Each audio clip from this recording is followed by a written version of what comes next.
இயேசு கிறிஸ்துவுக்குள் அன்பானவர்களே, உங்கள் யாவருக்கும் சோசன் ஜெனரேஷன் அசம்பிளியின் மூலமாக உங்களுக்கு வாழ்த்துதலையும் அன்பையும் தெரிவித்துக் கொள்கிறோம். இப்பொழுதும் எங்களுடைய சபை போதகர் ரெவரண்ட் டாக்டர் விக்டர் விமல் அவர்கள் தேவ செய்தியை உங்களோடு கூட பகிர்ந்து கொள்வார்கள். அந்த செய்தியை நீங்கள் கேட்டு பயனடைந்து எங்களோடு கூட நீங்கள் தொடர்பு கொள்ளலாம். கர்த்தர் உங்களை ஆசீர்வதிப்பாராக. ஆமேன்.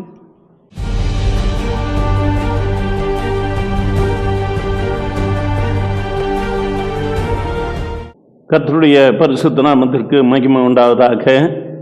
நீங்கள் என்னை காணும்படிக்காக நான் உங்களோடு பேசுகிறதற்கு தேவன் ஒரு வாய்ப்பை தந்திருக்கிறார்.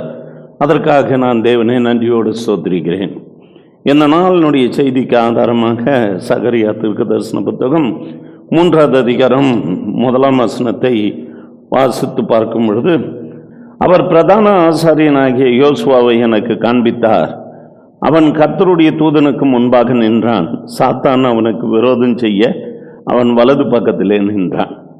அதே ஆசாரியனை குறித்து மல்கியா தீர்க்கதரிசன புத்தகம் 2வது அதிகாரம் 7ஆம் வசனம் என்ன சொல்லுகிறது? ஆசாரியனுடைய உதடுகள் அறிவை காக்க வேண்டும், வேதத்தை அவன் வாயிலே தேடுவார்கள், அவன் சேனைகளுடைய கர்த்தரின் தூதன் என்று சொல்லு. என கருமையான கர்த்தருடைய பிள்ளைகளை, ஆசாரியனுடைய உதடுகள் அறிவை காக்க வேண்டும், வேதத்தை அவன் வாயிலே தேடுவார்கள் என்றும் அவன் கர்த்தருடைய தூதன் என்றும், இங்கு முன்பாக காண்பிக்கப்பட்ட பிரதான ஆசாரியனாகிய யோசுவா தூதனுக்கு முன்பாக நிற்கிறார். சாத்தான் அவனுக்கு விரோதம் செய்ய அவன் வலது பக்கத்தில் நின்றான் என்று இருக்கிறது. இந்த நாளுடைய செய்திக்கு தலைப்பாக சத்தியவானிடத்தில் சத்துரு வரலாமா?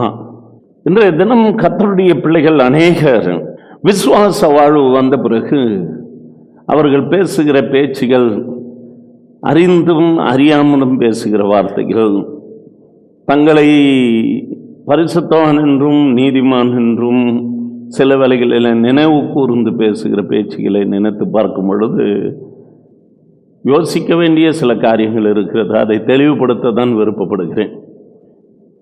நான் கர்த்தருடைய ஊழியக்காரன், நான் கர்த்தருடைய பிள்ளை, எப்படி சாத்தான் என் பக்கத்தில் வர முடியும்? நான் பேப்டிசம் எடுத்து விட்டேன், ஹோலி ஸ்பிரிட் அனாயின்மெண்ட்டை நான் பெற்றுவிட்டேன். கர்த்தர் ஏற்கனவே சாத்தானுடைய தலையை நசுக்கி போட்டு இருக்கும் பொழுது நான் ஏன் பயப்பட வேண்டும்? ஆனாலும் ஏன் சத்துரு வருகிறான் என்கின்ற ஒரு பெரிய கேள்வி. அதனால்தான் சத்தியவானிடம் சத்துரு வரலாமா? நிச்சயம் அவன் வருவான். சத்தியவானிடத்தில் நிச்சயமாக வருவான். மற்றவர்களை நெருங்குகிறதை பார்க்கலும் யார் கர்த்தருக்கு பிரியமாய் நடந்து சத்தியத்தின் மீது கவனம் வைத்து சத்தியத்தின்படி நடக்க பிரயாசப்படுகிறானோ அவன் அருகாமையில் பிசாசானவன் வருவான். அவன் சோதனைக்காரனாய் வரக்கூடியவனாய் இருக்கிறான். அவன் வருகிற விதங்கள் தான் அநேகருக்கு புரிகிறது இல்லை, தெரிவது இல்லை. அப்படியானால் ஆண்டவராகிய இயேசு கிறிஸ்துவை சோதிக்கப்படும் பொருட்டாக ஆவியானவர் நம்முடைய ஆண்டவராகிய இயேசு கிறிஸ்துவை வனாந்தரத்துக்கு சாத்தானால் சோதிக்கப்படும் பொருட்டு கொண்டு போகப்படுகிறார்.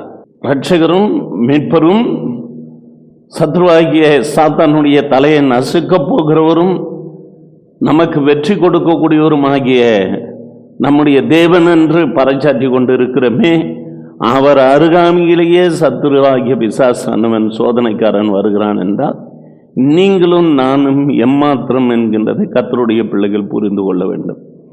சில வேளைகளிலே சில விசுவாசிகள் தங்கள் அறியாமையினாலே பேசும் பொழுது அல்லது ஃபோன் காலிலே கூப்பிட்டு கேட்கும் பொழுது சொல்லுகிறார்கள், யோபை போல என்னை பிசாசானவன் புடமிடுகிறான், கர்த்தர் சோதிக்கிறார் என்று.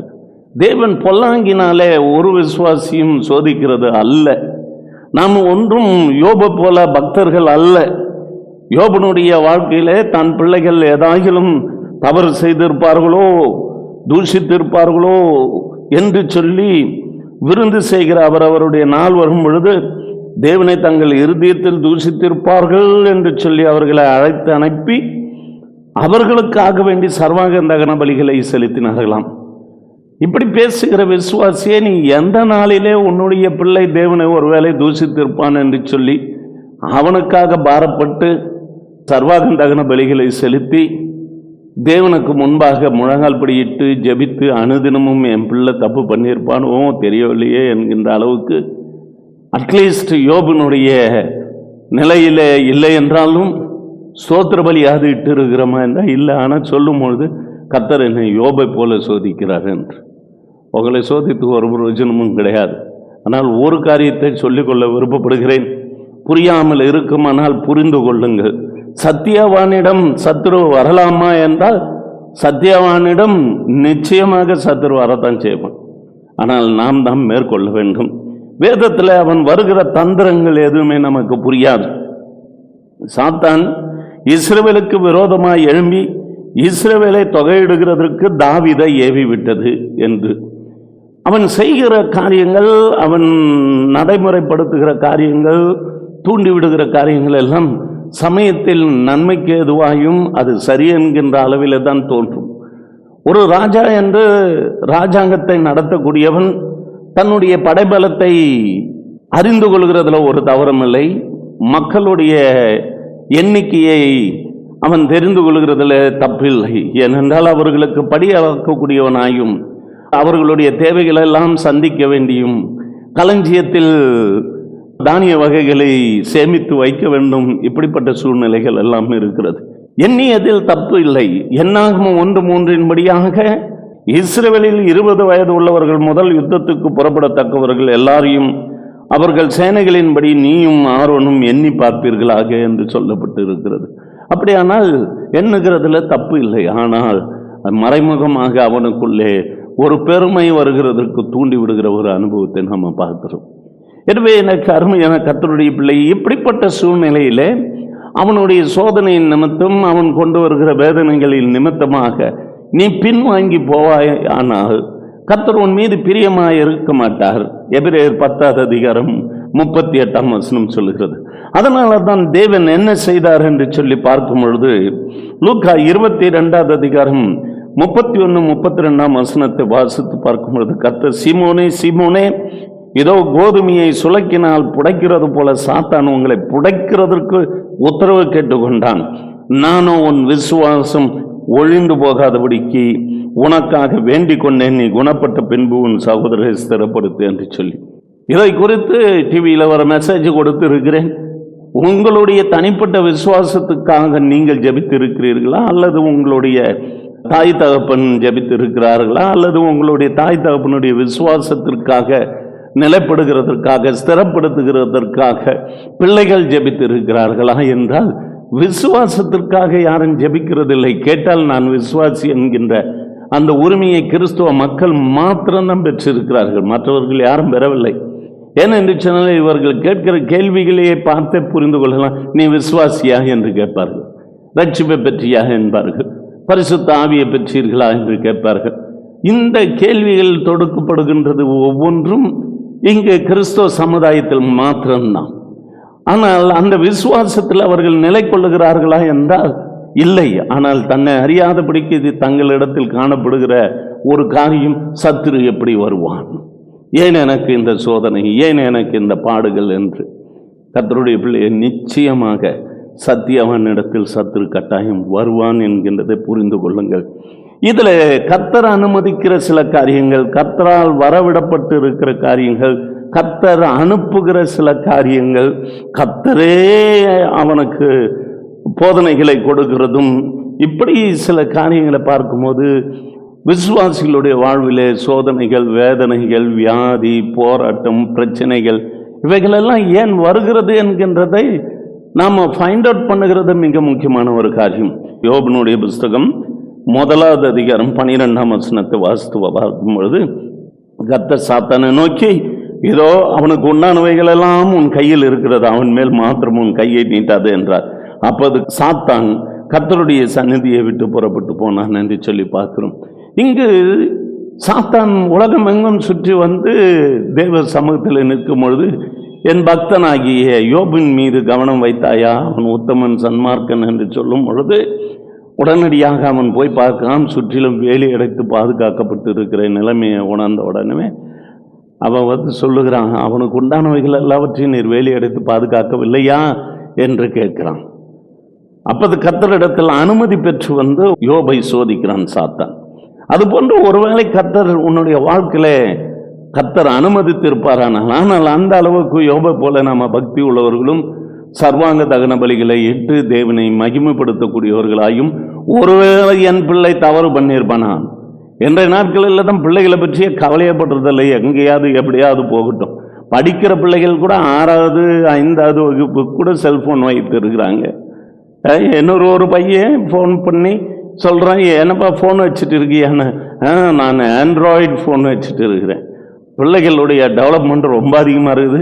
பிள்ளைகள் கெட்டு போகிறது என்கின்றதை பற்றியே அக்கறை இல்லாத பேரண்ட்ஸ். இப்படிப்பட்ட சொசைட்டி இப்பொழுது அந்த அளவுக்கு மோசமாக்கி கொண்டு இருக்கிற நிலைமையில் யோபை போல சோதிக்கிறதற்கு அந்த அளவுக்கு தகுதியுடையவர்களாக இருக்கிறோமா என்று சற்று யோசித்து பார்க்க வேண்டும். 2வது காரியம் 1 சாமுவேல் 16வது அதிகாரம் 14ஆம் வசனம். அவர் தான் அழைத்தார். யாரை? சவுலை தெரிந்தெடுத்தார். அவனை ஒரு ராஜாவாய் மாற்ற வேண்டும் என்று விருப்பப்பட்டார். கர்த்தர் அவனை அபிஷேகம் பண்ணினார். ஆனால் கர்த்தருடைய ஆவி அவனை விட்டு விலகிற்று. கர்த்தரால் வரவிடப்பட்ட பொல்லாத ஆவி அவனை ஆட்கொண்டது என்று சொல்லி பார்க்கிறோம்.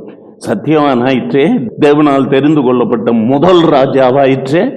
ஏன் அந்த ஆவி கர்த்தரால் வரவிடப்பட்டது? ஏன், எதற்காக என்று சொல்லி யோசிக்க வேண்டும். கேட்டால் அவனுடைய கீழ்ப்படியாமை என்கின்றதை குறித்து நாம் பார்த்து கொண்டு இருக்கிறோம். எனவே எனக்கு அருமையான கர்த்தருடைய பிள்ளைகளே, நம்முடைய வாழ்விலும் கூட எத்தனையோ சூழ்நிலைகளிலே ஆண்டவருடைய வார்த்தைக்கு கீழ்ப்படியாமல் ஊழியக்காரன் பேசுகிற பிரசங்கத்தை உதாசீனப்படுத்துகிறதும், அவர் தெரிந்து கொண்டு பேசுகிறார் என்று அவரை குற்றப்படுத்தி விட்டு போகிற மக்களுமாய் வாழ்க்கையை நடத்தி கொண்டு இருக்கிறீர்கள். இது கர்த்தருடைய சத்தம் என்று சொல்லி கேட்கிற அனுபவம் இல்லாத மக்கள் மத்தியில் சாத்தான் வராதபடிக்கு வேற அவன் வருவான். எனவே எனக்கு அருமையான கர்த்தருடைய பிள்ளையே, இங்கு கர்த்தரால் விடப்பட்ட காரியம் 1 ராஜாக்கள் 22வது அதிகாரம் 21, 22ஆம் வசனத்தை வாசித்து பார்க்கும் பொழுது, கர்த்தர் ஆகாப் போய் கீலேயாத்தில் உள்ள ராமோத்தில் விழும்படிக்கு அவனுக்கு போதனை செய்கிறவன் யார் என்று கேட்டதற்கு, கர்த்தருடைய சமூகத்திலே அங்கு சாத்தான் போய் நிற்கிறான். அப்பொழுது நீ என்ன செய்ய போகிறாய் என்று சொல்லி கேட்கும்போது, நான் அவனுடைய தீர்க்கதரிசிகளின் வாயில பொய்யின் ஆவியாக இருந்து போதனை செய்வேன் என்று சொல்லும் பொழுது கர்த்தர் சொல்லுகிறார், சரி அப்படியே செய்ய என்று சொல்லி போதனை செய்ய அனுப்பினார் என்று சொல்லி பார்க்கிறோம். எனவே இந்த இடத்துல கர்த்தரால் போதனை செய்யும்படி அனுப்பிவிடப்படுகின்ற காரியத்தை குறித்து பார்க்கிறோம். அதே நேரத்தில் 2 நாளாகவும் 26வது அதிகாரம் இங்கு 18, 19வது வசனத்தை நீங்கள் வாசித்து பார்ப்பீர்களானால், ஆசாரியனாகிய அசீரியாவும் அவனோடு கர்த்தரின் ஆசாரியரான பராக்கிரமசாலிகள் 80 பேர் அவன் பிறகு உட்பிரவேசித்து ராஜாவாகிய உசியாவோடு எதிர்த்து நின்று, உசியாவே கர்த்தருக்கு தூபம் காட்டுகிறது உமக்கு அடுத்த காரியம் அல்ல. இவன் என்ன செய்கிறான்? நான் ராஜா, நான் தான் உன்னை அப்பாயின்மெண்ட் பண்ணியிருக்கிறேன், நீ என்ன தூபம் காட்டக்கூடாது என்று சொல்லுகிறதுக்கு நீ யார்? எனக்கு அதிகாரம் இருக்கிறது, நான் ராஜா. சில வேளைகளில் நம்முடைய துணிகரம், நம்முடைய அழைப்பை மீறி, நமக்கு கொடுக்கப்பட்ட உத்தியோகத்தை மீறி, எல்லாரோடும் மேன்மையான பதவியை ராஜா என்கின்ற அந்தஸ்தை கொடுத்து இருக்கும் பொழுது கூட இவன் துணிந்து அங்கு போய் தூபம் காட்டுகிறான். அந்த நேரத்தில் ஆசாரியர்கள் சொல்லுகிறார்கள், இது உமக்கு அடுத்தது அல்ல, இது சரியான காரியம் அல்ல என்று சொன்ன கர்த்தர் பார்த்தார். இந்த சூழ்நிலைகளிலே பழைய ஏற்பாட்டு நியாயப்பிரமாண காலத்திட்டங்களின்படியாக குஷ்ரோகம் இருக்கும் பொழுது அவன் உள்ளே சேர முடியாது. கர்த்தர் பார்த்தார், ஏன் இந்த பிரச்சனைகள் நேரடியாக உசியாவின் நெற்றியில குஷ்ரோகத்தை தேவன் வர பண்ணினான். இந்த கருமையான கர்த்தருடைய பிள்ளையை எப்படி சாத்தான் உள்ள நுழைகிறான் என்கின்றதை பாருங்கள். அது மாத்திரமல்லாதபடிக்கு நாமினலாக சில வேளைகளில் நமக்கு ஏற்படுகின்ற சில பிரச்சனைகள், ஃபீவர் வருகிறது அல்லது வயிற்றுப்போக்கு வருகிறது, இப்படி இயற்கை சூழ்நிலைகள் நிமித்தமாக சில வேளைகளில் பிரச்சனைகள் வரக்கூடியதாக இருக்கிறது. அதற்கு பல உதாரணங்களை காட்ட முடியும். அப்போஸ்தலர் நடவடிக்கைகள் 28, 8வது வசனம், மத்தேயு 8வது அதிகாரம் 15வது வசனம், பேதுருவின் மாமி ஜுரமாக இருக்கிறது.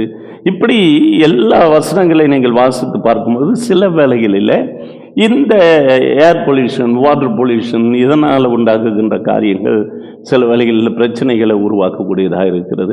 அடுத்த கட்டமாக பார்ப்போம் என்று சொன்னால், நாம பார்த்து சில வேளைகளில் நம்முடைய சரீரத்தை கெடுத்து கொண்டு பிசாசுக்கு உடன் பங்காளிகளாய் மாறி போக்கக்கூடியவர்களாக இருக்கிறோம். குடியை கெடுக்கும் என்று சொன்னாலும் ஃபுல்லாக குடித்தா அல்சர் வராமல் வேற என்ன வரும்? அது மாத்திரம் நர்வஸ் வீக்னஸ் ஏன் வராது? இதெல்லாம் நாம பார்த்து கெடுத்து கொள்ளுகிற ஒரு காரியமாக இருக்கிறது என்பதை கர்த்தருடைய பிள்ளைகள் புரிந்து கொள்ள வேண்டும். அது மாத்திரமல்ல, நீங்கள் என்னதான் தந்திரமாக வேஷம் மாறி கர்த்தருடைய பக்தி உள்ளவர்கள் என்று சொல்லிக்கொண்டு பக்தியின் மார்க்கத்தை தரித்து கொண்டு இருந்தாலும் கூட பிசாசானவன் வரதான் செய்வான். அதற்கு உதாரணம் கொடுக்க வேண்டும் என்று சொன்னால், நான் 1 ராஜாக்கள் 22 அதிகாரம் 8ஆம் வசனத்தை உங்களுக்கு மையமாக வைத்து நான் சொல்ல முடியும். சிரியாவின் மீது நாம் படையெடுத்து ஜெயம் பெற வேண்டும் என்று சொல்லும்போது யோசபாத்துக்கிட்ட போய் சொல்றான். யோசபாத்து சொல்றான், இஸ்ரவேலின் ராஜாவை நோக்கி, நான் தான் நீர், என்னுடைய ஜனங்கள் உம்முடைய ஜனங்கள், என்னுடைய குதிரைகள் உம்முடைய குதிரைகள் என்று சொல்லி 4வது வசனத்தில் வாசிக்கிறோம். ஆனால் 8வது வசனத்தில் என்ன சொல்லப்படுகிறது என்று ஆகாப் ராஜா சொல்றான், இங்க ஒரு தீர்க்கதரிசி இருக்கிறான் மிகாயா என்று சொல்கிறவன், அவனிடத்துல போய் கேட்கலான்னா எனக்கு அவனை பிடிக்காது. அவன் எப்பொழுதுமே தீமையாக தான் சொல்லுவான், நன்மைக்கு எதுவாக தீர்க்க தரிசனம் சொல்ல மாட்டான். தீர்க்க தரிசனம்னா என்ன நினைச்சிட்டு இருக்காங்கன்னு தெரியல ஜனங்க. இன்றைய நாட்களில் கூட ஜனங்கள் அப்படித்தான் நினைக்கிறார்கள்.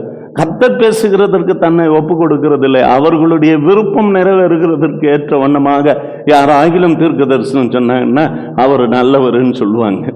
என் இடத்துல கூட அப்படிதான் வருவாங்க. ஆனால் கர்த்தர் சொல்லுகிறதுன்னு சொல்ல முடியும். கவலைப்படாதே, பயப்படாதே, திகையாதே, நான் உன் தேவன், உன் வலது கரத்தை பிடித்து பயப்படாதே என்று சொல்லுகிறேன் என்று பைபிள் வசனத்தை வாசித்துட்டு அதையே திருப்பி ரிப்பீட் பண்ணுறது பேர் ஒரு தீர்க்க தரிசனம் கிடையாது. கர்த்தர் அவனுடைய வாழ்க்கையில என்ன நடைபெறப் போகிறது என்று கடிந்து கொண்டு சொல்லும் பொழுது சிலருக்கு அது வேதனையாக இருக்கிறது. இந்த ஆகாப்பும் அப்படித்தான் மிகாயா தீர்க்கதரிசியை வெறுத்தான்.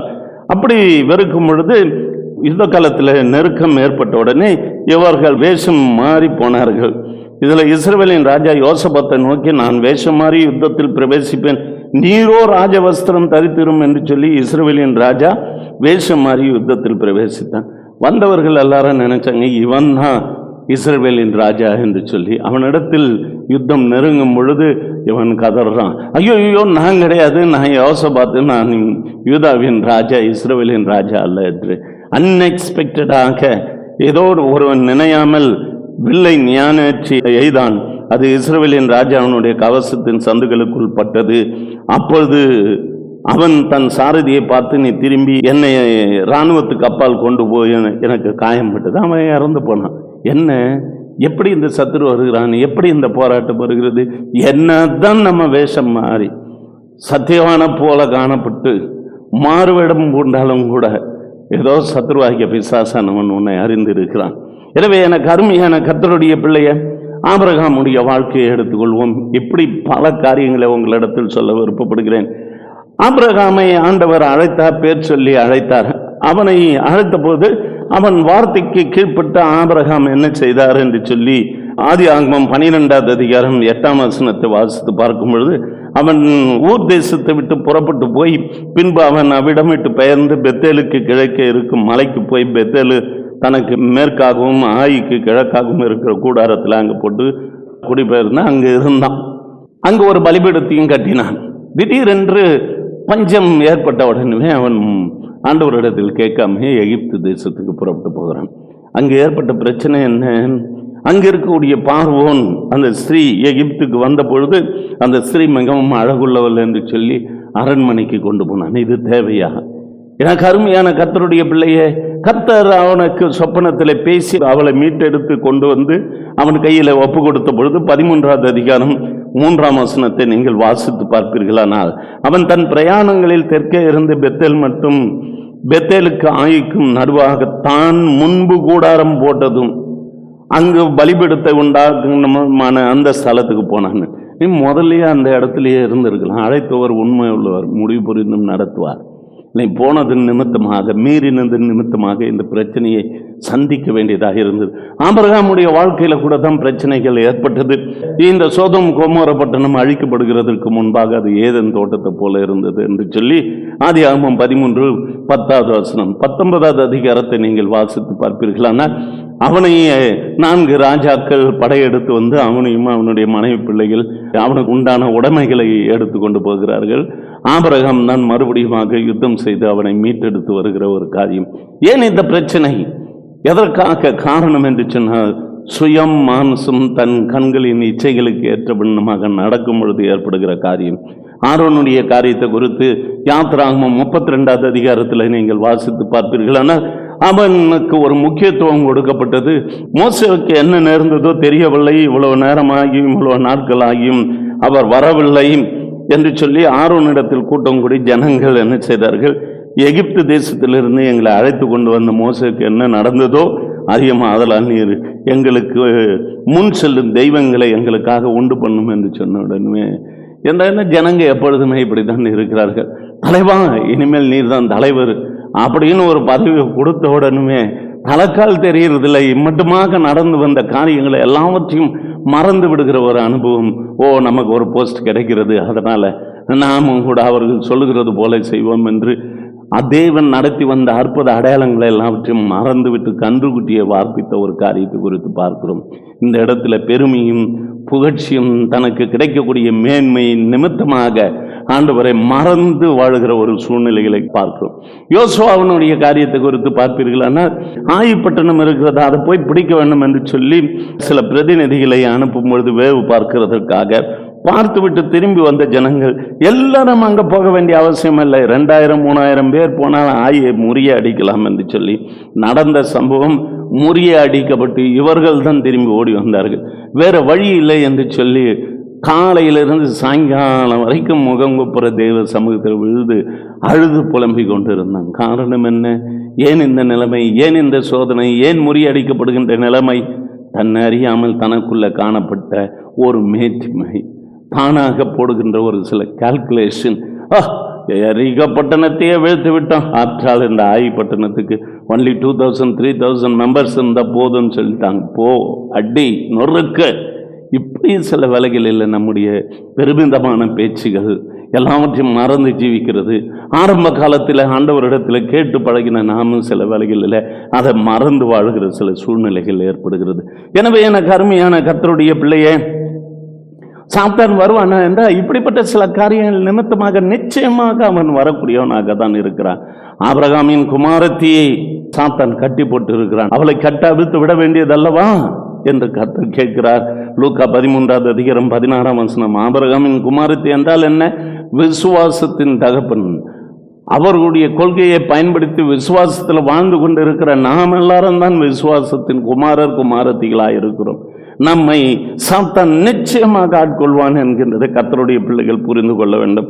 அது மாத்திரமல்லாதபடிக்கு மத்தேயு 26வது அதிகாரம் 33ஆம் வசனத்தை வாசித்து பார்ப்பீர்கள் என்று சொன்னால், இங்கு பேதுரு சொல்லுகிற காரியத்தை கவனிப்பீர்கள். ஆனால் அவன் சொல்வா, யார் இடரல் அடைந்தாலும் சரி ஆண்டவரே, நான் இடரல் அடைய மாட்டேன். என்ன ஒரு வேகம், எமோஷனல் கேரக்டர். சில வேளைகளில் பதறி மனம் பதறி பேசுகிறதும், எமோஷனலாக எதையாகிலும் செய்துவிட வேண்டும், சாதிக்க வேண்டும் என்று சொல்கிறவர்கள் சில வேளைகளில் அப்படித்தான் தவறை புரிகிறார்கள். அப்போது கர்த்தர் அவனை குறித்ததான காரியத்தை அறிந்தார். நீ 3 தரம் மறுதளிப்பா என்று சொல்லி அதற்கு பிற்பாடு 3 தரம் பேதுருவை பார்த்து கேட்கிறார். 1 மணி நேரம் விழுத்திருந்து ஜெபிக்கூடாது. அதில் சீஷர்கள் இருக்கிறார்கள். 1 மணி நேரம். ஏனென்றால் ஜெபித்திருப்பாயானால் தேவன் ஒரு பெரிய விடுதலையை கட்டாயம் கொடுத்திருந்திருப்பார். அழிப்பேன் என்று சொன்னார் நினிவேவை. ஆனால் ஒட்டுமொத்தமாக ஒரு ஜெப ஜீவிதம் நடக்கும் பொழுது அங்கு அழிவு காணவில்லை. யூதர்களை அழிக்கும்படிக்கான ஒரு சூழ்நிலைகள் வந்த பொழுது எஸ்தர் சூசான் அரண்மனையில் ஜெபித்தார். அவைகள் மாற்றப்பட்டது. எனவே ஜெபம் என்கின்றது மாற்றப்படுகிறதற்காக தேவன் சொன்னாலும் கூட அதை நிறைவேற்றாதபடிக்கு தடுத்து ஆட்கொள்ளக்கூடியது ஜெபம் என்கின்றதை மறந்து விடுகிறார்கள். எனக்கு அருமையான கர்த்தருடைய பிள்ளையே, அவனுடைய மனநிலைமைகளை பற்றி அறிந்திருக்கிறார். அவன் நிச்சயமாக மறுதளிப்பான், அவன் சத்தியம் கூட பண்ணுவான். ஆனாலும் கூட அவன் அழுத பொழுது, மனம் திரும்பி ஜெபித்த பொழுது, தேவ சமூகத்தில் வந்த பொழுது அவைகளை தேவன் மாற்றி அமைத்த தேவனாக இருக்கிறார். சத்தியத்தையும் அறிவீர்கள், சத்தியம் உங்களை விடுதலை ஆக்கும் என்று வேதம் சொல்லுகிறது. எனவே எனக்கு அருமையான கர்த்தருடைய பிள்ளைய, உன்னுடைய வாழ்க்கையில ஆசீர்வாதமும் உன்னுடைய வழிகளை எல்லாம் நீ வாய்க்கப்பெற வேண்டும் என்று சொல்லி விருப்பப்படுவீர்கள் என்று சொன்னார். யோசுவா 1 அதிகாரம் 8 நியாயப்பிரமாண புஸ்தகம் உன் வாயை விட்டு பிரியாது இருப்பதாக, இதில் எழுதியிருக்கிறவைகளின்படி எல்லாம் செய்ய கவனமாக இருக்கும்படி இரவும் பகலும் அதை தியானித்து கொண்டிருப்பாயாக. அப்பொழுது நீ உன் வழியை வாய்க்க பண்ணுவாய், அப்பொழுது புத்திமானாயும் நடந்து கொள்வாய் என்று சொல்லப்படுகிறது. எனவே எனக்கு அருமையான கர்த்தருடைய பிள்ளையே, இந்த சத்ருவை நாம் ஜெயம் பெற வேண்டும் என்றால் ஜெப ஜீவிதம் வேண்டும், முக்கியமாக சத்தியம் வேண்டும். குமாரன் விடுதலை ஆக்கினால் மெய்யாகவே விடுதலை ஆவீர்கள். எனவே குமாரனாகிய இயேசு கிறிஸ்துவின் ரத்தத்தினால கழுவப்பட்டு இருந்தாலும், நீ ஒரு விசுவாசியாக இருந்தாலும், உன்னுடைய வாயிலிருந்து தேவனுடைய வார்த்தை விலகக்கூடாது. அதை கடைப்பிடிக்க வேண்டும், அதன்படி நடக்க வேண்டும், தேவ சித்தத்தை உணர வேண்டும். எப்பொழுதும் பார்த்தது போல சுயநலத்தோடு கூட நாம் ஆணவத்தோடு சில வேளைகளில் நமக்கு எல்லாம் தெரியும் என்கின்றதும், நமக்குள்ள காணப்படுகின்ற மேற்றுமை, கீழ்ப்படியாமை, இப்படிப்பட்ட சில சூழ்நிலைகளிலே நீ சத்தியவானாய் இருந்தாலும் கூட சாத்தான் நிச்சயமாக வரக்கூடியவனாக இருக்கிறார். எனவே எபேசியருக்கு எழுதின நிருபம் 6 அதிகாரம் 11, 14 17 அந்த சாத்தானுக்கு எதிர்த்து நிற்க திராணி உள்ளவர்களாகும்படி சர்வாயுத வர்க்கத்தை தரித்து கொள்ள வேண்டும். இங்கு சத்தியம் என்னும் கச்சையும் தங்கள் அறையில் கட்டினவர்களாய் நீதி என்னும் மார்க்கவசத்தை, சமாதானத்தின் சுவிசேஷத்துக்குரிய ஆயத்தம் என்னும் பாதரட்சை, இப்படிப்பட்ட காரியங்கள், ரட்சிப்பு என்னும் தலை செய்த விசுவாசம் என்னும் கேடகம், தேவ வசனமாகிய ஆவியின் பட்டயத்தை எடுத்து கொள்ள வேண்டும். இங்கே யாக்கோபு 4 அதிகாரம் 7 இவைகளை தரித்து கொண்டு பிசாசுக்கு எதிர்த்து நிற்பீர்களானால் அவன் உங்களை விட்டு ஓடி போவான். எனவே சத்தியவானிடத்தில் சத்ரு வரலாமா என்றால் வருவான், ஆனால் அவனை மேற்கொள்ளத்தக்கதான பலனையும் கிருபையும் தேவன் கொடுத்திருக்கிறார், அந்த அதிகாரத்தையும் தேவன் கொடுத்திருக்கிறார். எனவே நாம் மறந்தும் கூட ஆண்டவர் அவன் தலையை நசுக்கி விட்டார் என்று சொல்லி எண்ணியும், ஜெய கிறிஸ்து சேனைகளின் கர்த்தர் அவர் ஜெயத்தை கொடுத்து விட்டார் என்று சொல்லி அதை தன்னுடைய வாளினாலே 1/3 நட்சத்திரத்தை கீழே விழப்பண்ண அவனால் முடியும் என்பதை கர்த்தருடைய பிள்ளைகள் புரிந்து கொண்டு, சத்தியம் நமக்கு தேவை, ஜெபம் நமக்கு தேவை, தேவ சித்தத்தின்படி நடக்க பிரயாசப்படுங்கள், கீழ்ப்படியுங்கள். அது மிக மிக முக்கியமானது. நமக்குள்ளே இருக்கக்கூடிய பெருமைகளை எல்லாம் தூக்கி வீசி எறிந்து தேவ சமூகத்தில் ஒப்பு கொடுத்து ஜெபம் பண்ணுவோம். நல்ல தேவனாகிய கர்த்தாவே, உம்மை நன்றியோடு ஸ்தோத்திரிக்கிறோம், துதிக்கிறோம். சத்தியவானிடம் சத்ரு வரலாமா என்றால் நிச்சயம் வருவான்.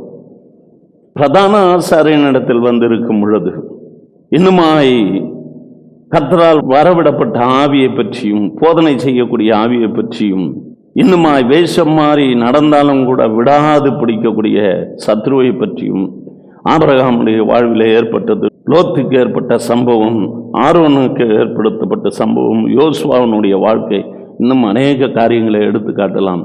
ஆபிரகாம் குமாரத்தியை கட்டியிருந்திருக்கிறான். எனவே இவைகளிலிருந்து மேற்கொள்கிறதற்கு வழி என்ன என்கின்றது குறித்து பார்த்தோம். எனவே இந்த சத்தியத்தில் நாங்கள் நிலை நிற்க, நாங்கள் சத்தியவான என்று சொல்லிக்கொண்டு சத்தியத்தில் நிலை கொள்ளாமல் இருந்தால் சாத்தான் வருவான். சத்தியவான் என்று சொல்லிக்கொண்டு சத்திய வேதத்துக்கு செவி கொடாதபடிக்கு இருப்போம் என்று சொன்னால் நிச்சயமாக சாத்தான் வரும். சத்தியவான் என்று சொல்லிக்கொண்டு சத்திய வேதம் போதிக்கிறபடி உபவாசித்து ஜெபம் பண்ணாமல் இருக்கிறது நிமித்தமாக சாத்தான் வரக்கூடியவனாக இருப்பான். எனவே உதாசீனப்படுத்தாதபடிக்கு கர்த்தருடைய வார்த்தைகளின்படியாக கீழ்ப்படிந்து நடக்கும் பொழுது நிச்சயமாக எங்களுக்கு விடுதலை உண்டு என்று சொல்லி அறிந்திருக்கிறோம். எனவே இந்த சத்தியத்தை கேட்டுக்கொண்டிருக்கிற அனைத்து பிள்ளைகளுக்கும் ஒரு பலனை தந்து அவனை மேற்கொள்ளத்தக்கதான கிருபையும் பலனையும் கட்டளிட்டு வழி நடத்த வேணாம் ஆட்சேபிக்கிறோம். துதி கன மகிமை யாவும் உமைக்கே செலுத்துகிறோம், இயேசுவின் நாமத்தில் பிதாவே, ஆமென். Price price price. அன்பானவர்களே, இப்பொழுதும் நீங்கள் கேட்ட இந்த செய்தியானது உங்களுடைய ஆவிக்குரிய வாழ்வுக்கு மிகவும் பிரயோஜனமாக இருக்கும் என்று சொல்லி நாங்கள் கர்த்தருக்குள் நம்புகிறோம். நீங்களும் எங்களோடு கூட தொடர்பு கொள்ளலாம். எங்களுடைய விலாசம் reverend doctor Victor Vimal, chosen generation assembly, number 97, church street, Govindaraj Nagar, Bagayam, Vellore 632-002. எங்களுடைய தொலைபேசி எண் 0416-226-119. எங்களுடைய செல்ஃபோன் நம்பர் 9443346119. கர்த்தர் உங்களை ஆசீர்வதித்து உங்களை மேன்மைப்படுத்துவாராக. ஆமேன்.